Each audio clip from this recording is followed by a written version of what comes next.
मोर प्रिय पिलामाने आशा करी समस्ते बहुत ही भलरे थिबो।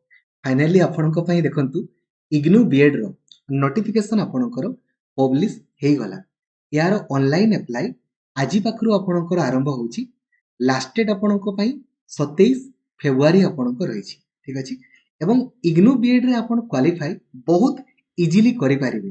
केवल यूट्यूब रे आपण सर्च करंतु IGNOU B Ed planning video by Laxmidhar sir.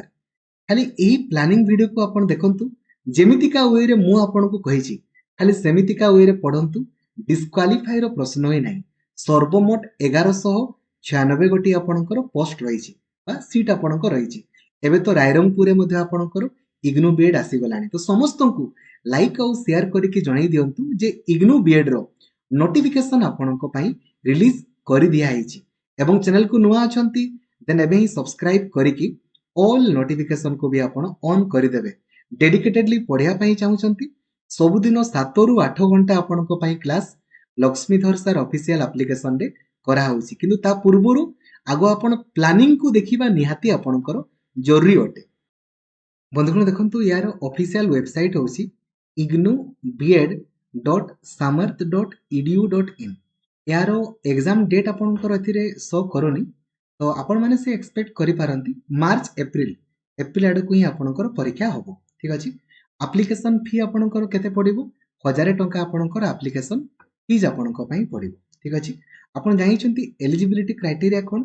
IGNOU BEd केवल आ केवल सिटी पिला माने ही आपणकर करि पारिबे। देखंतु प्रथम नंबर 1 ग्रेजुएशन रे आपणकर मिनिमम 50% आपणकर मार्क थिबो। ग्रेजुएशन रे जनरल पिलांकर आपणकर एवं एसटी एससी ओबीसी पिलांकर मन रखंतु ओबीसी नॉन क्रेमी पिलांकर न थाई। जदि आपण मानकर क्रेमी सर्टिफिकेट बाहर करनांती काडी क्रेमी तो नय नॉन क्रेमी। ठीक अछि आपण काडी देबे तांकर ग्रेजुएशन रे मिनिमम 45% मार्क आपणकर थिबो किमा पीजी रे थिले भी आपणकर चलिबो। एवं ता सहित आपण माने सिटी आपणकर करथिबे। सिटी हैला आरसीआई पिलांकु तो से माने अलाउ करंती नाही। नॉर्मली जदि जो माने सिटी करिसेन सिटी खाली से माने ही करि पारिबे आपणकर।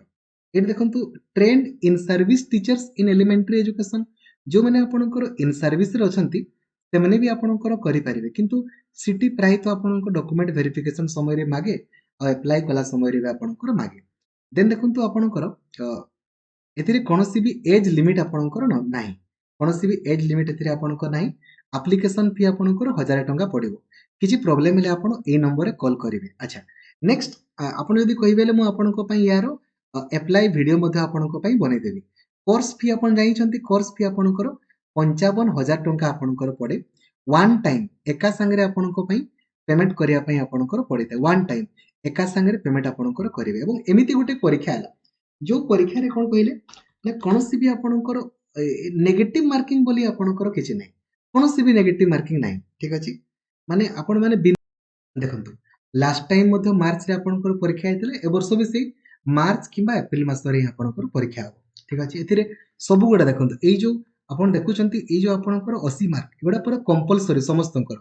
इंग्रजी रे पडिबो 10 टा क्वेश्चन 10 मार्क, रीजनिंग 20 टा क्वेश्चन 20 मार्क, एजुकेशन और जनरल अवेयरनेस 25 टा क्वेश्चन 25 मार्क, टीचिंग एप्टीट्यूड 25 टा question 25 mark.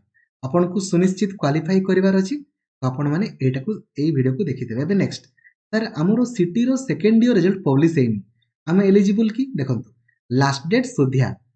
Last date 27 February अछि। लास्ट डेट सोधिया जदि आपणकर रिजल्ट पब्लिश हे गला देन आपण एलिजिबल। आ जदि रिजल्ट पब्लिश न हेले आपण माने एलिजिबल नहंती। माने +3 भी आपणकर कंप्लीट दरकार आ सिटी भी पूरा कंप्लीट दरकार तेबे जाय कि आपण माने एलिजिबल अटंती। आ यार गुटे प्रथम जिंस एथिरे कोनोसी भी नेगेटिव मार्किंग नाही। 2 घंटा रो परीक्षा आ एई जो एई देखुचंती एटा पार्ट भी हैला एटा आपणकर इच्छा जोटा हेले भी आपण करि पारिबे। गुटे आपण साइंस भी करि पारिबे, मैथ भी, सोशल साइंस भी, इंग्रजी हिंदी करिबेनी आपणकर स्कोर कमी जिवो। ठीक अछि बुझिले तो समस्त को जणाई दियंतु इग्नू बीएड रो नोटिफिकेशन बाहरी गला। कोर्स फी 55000 टंका आपणकर वन टाइम पेमेंट करिया पई पड़े सिलेक्शन आपणकर हैला परे। या पई डिटेल वीडियो आपण याकू निहाती देखिबे। ठीक अछि थैंक यू जय जगन्नाथ धन्यवाद थैंक यू।